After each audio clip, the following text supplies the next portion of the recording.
In this video, we'll talk about cluttered home equals cluttered mind, how to reduce the mess. First, let us take a look at the home. A cluttered home leads to a cluttered mind. Then we'll examine some ways that you can reduce the mess so you can regain some essential control over your life. The problem of the cluttered home. Why do we end up acquiring clutter in our homes? There are several reasons behind this. Let us look at some of the most common. You don't know when it's time to get rid of items. In many households, there's a lot of confusion about when the time has come to sell, donate, shred, or throw away items when they're no longer used or needed. You don't have anywhere to store things properly, or you just don't know how to store it. You have no organization routine to follow in the home. You don't have sufficient storage space or solutions. You persistently keep common clutter sources around. You regularly buy things that you don't need or use. You lack the ability to let go of items, especially those with some sentimental value.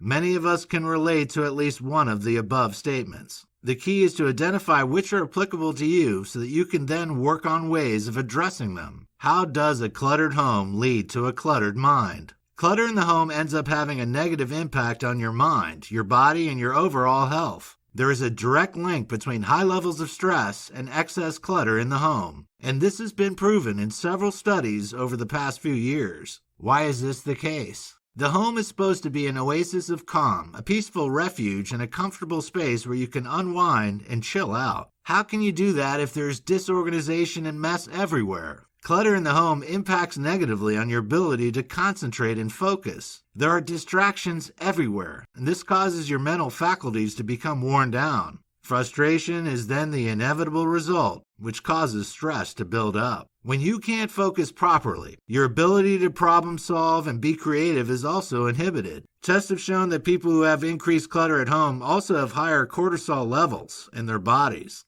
Cortisol is a stress hormone that triggers a flight or fight response. When levels of this hormone are high, we cannot truly relax or unwind effectively, and we're constantly in a state of high alert. Meanwhile, those whose homes are tidier, more organized, have happier and less stressed lives. One further problem that clutter can cause in terms of mental health is the feeling of guilt that can build up over time. Knowing that you should be keeping your home spotless but not seeming able to find the motivation or the time to get the job done can increase anxiety levels. That makes it even harder to relax or enjoy yourself during your potential downtime. You're constantly thinking about all the many tasks and chores that are incomplete and that still remain to be done. The areas to tackle. The average home has many areas where clutter can begin to gather and accumulate. However, there are 4 key areas that you should look at first when preparing to get organized and to take back control of your life. First, take a look at your floors.